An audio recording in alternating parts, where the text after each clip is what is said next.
Well, hello everyone, it's Marcus and welcome to more chatting in my jungle room. I am very, very lucky today to be speaking to a musical director. There's a show that's about to start playing in Adelaide. We're going to find out all about it. But before we start chatting about that, please welcome Matthew Rumley. Matthew, how are you? I'm good. How are you? I'm good, thank you. What are we? Happy Wednesday to you, my friend. Indeed. Happy Wednesday. Now, the reason why we are chatting is because there is an incredible new musical about to hit Adelaide. It is called Merrily We Roll Along. You are the musical director behind the show. Merrily We Roll Along. What can we expect? What can we expect? It's a big show, but in a small way. It's a show. It's all about the moral message. So it's musical theatre like you don't see too often. It's not all big flash bang pow. It's there to tell you an important message. So I think you'll walk in and you'll leave, feeling pretty hit in the feels. I like that. Now, it is obviously by the Gilbert and Sullivan Society of South Australia. I've seen many of their productions, and they're always top notch. This Mm. one is particularly running from the 22nd to the 31st of May at the Arts Theatre in the city. I'm going to give you a bit of a tip. I just live in Halifax Street. I literally can just walk there, super duper Oh, easy. So sweet. there's no excuse why I can't come along.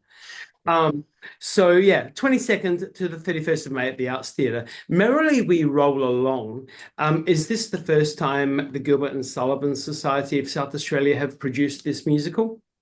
It is. And in fact, it's actually the first time that South Australia has seen this musical. Oh, No one wow. else has done it here before. So it's a premiere, even though it's a show that's reasonably old. It was written, 30, 40, 35 years ago. So yeah, it's exciting. And how big is the cast? We've got a cast of 20.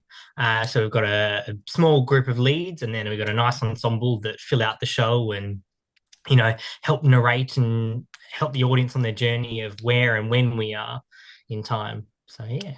And so can you tell us, I mean, for people that don't know the storyline of Merrily, what can we expect without giving away any spoilers, of course? Of course. So it's a story about a group of friends, Frank, Charlie, and Mary, and they're these inseparable friends. They're the besties you grew up with in high school, that kind of thing. And it's the story of their life and how all the things that they want to do in their life help and hinder as well their friendship.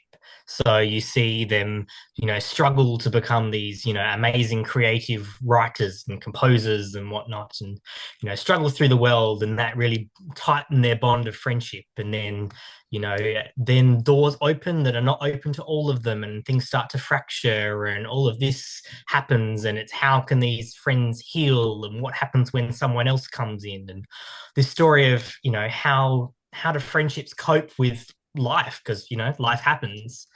But the real clincher, for those of you who haven't seen it before, who aren't aware, is that the story is told backwards. So you walk in and you see Frank, Mary, and Charlie at the very end of their story. You see them right at the end, where their decisions have ended up, where they've where life has taken them.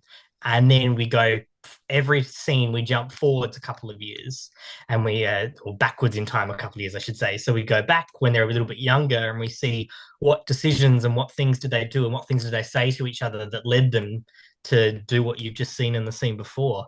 And so we go all the way from the very climax of their story all the way back to when they're first meeting each other, and they're young and idealistic and full of hope.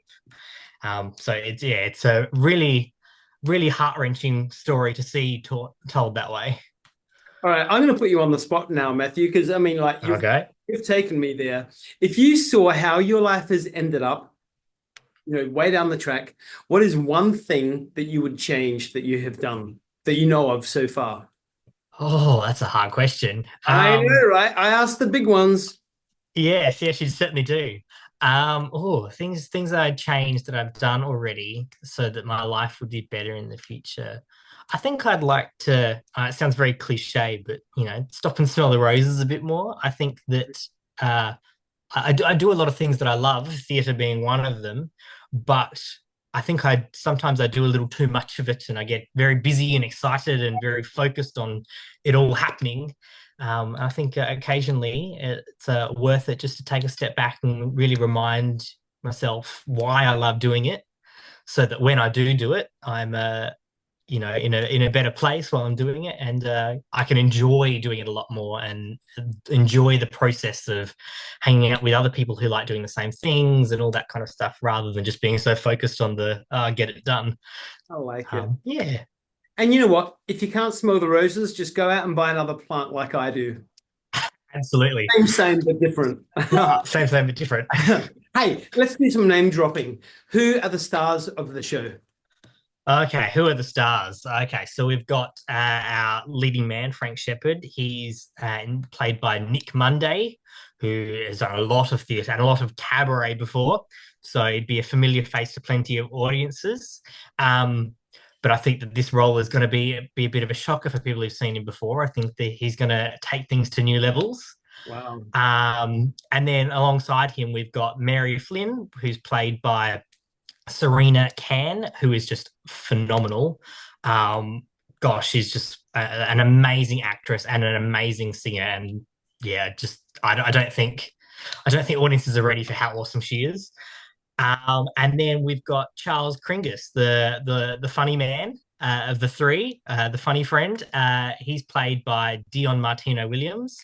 And again, I think this is a new kind of role for him. It's not something he's done before, but I think yeah, I think it's going to be awesome. And then we're backing that up with three more leads. We've got Gussie Carnegie, played by Beck Pinor, who again I think this is a show where everyone's stepping outside their comfort zone a bit. This is a role that's not usual for her, but she is absolutely smashing it.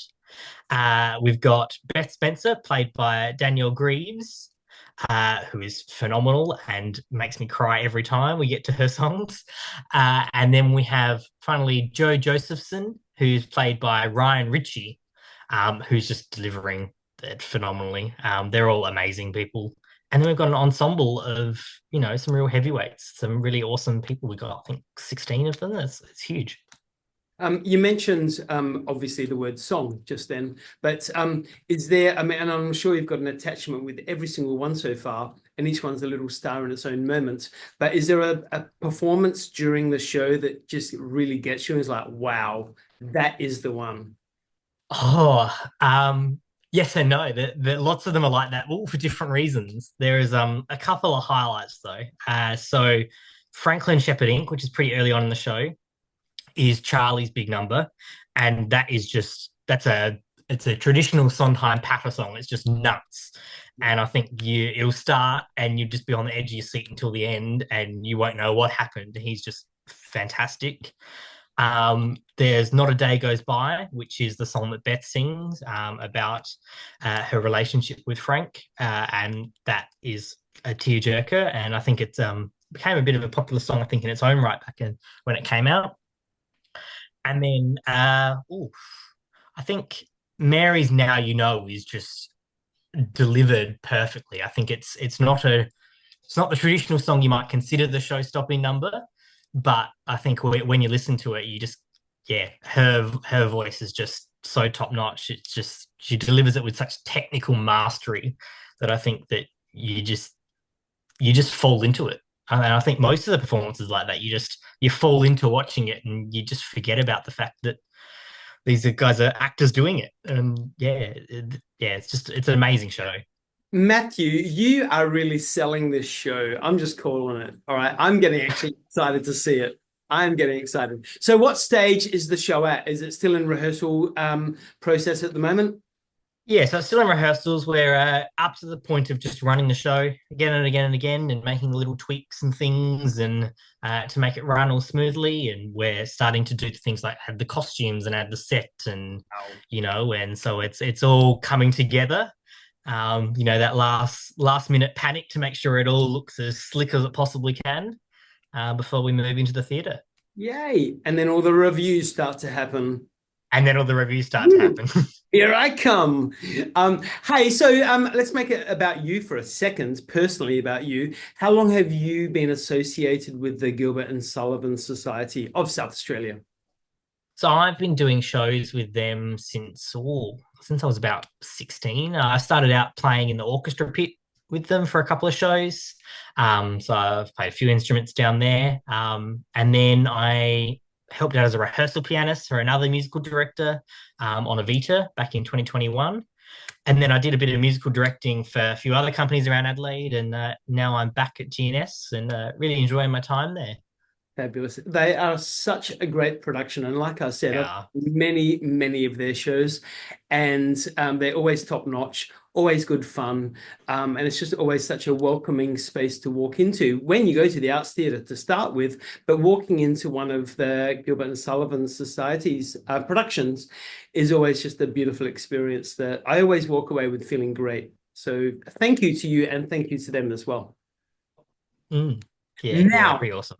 so Matthew Rumley, it runs from the 22nd of May to the 31st of May, which is only a couple of weeks away. I'm sure you still got a bucket load of work to get done to get it all ready, stage ready. It's at the Arts Theatre. Everyone go out and grab your tickets. I will put the link, obviously, in the post that goes along with this video. Get out and support incredible local Adelaide artists, everyone. We need to do it more. Get out there, buy some tickets. Because how much are the tickets? They're not that bad, are they? No, they're not too bad. I think they're around the $35 to $40 mark. Yeah, they're pretty reasonable, and I think for what you're going to get, you'll walk away feeling like it was well spent money. Awesome. Well, you know what? Like I said, you've totally sold it. So I'm definitely coming along, and I'm sure many other people will want to as well. Matthew Rumley, what an absolute pleasure chatting to you. And I look forward to catching up with you on, fingers crossed, hopefully opening night, which is the 22nd. Thank you very much. Look forward to seeing you there. Thank you so much, my friends. Have fun, be kind, and enjoy Thanks. rehearsal. Bye. Will do.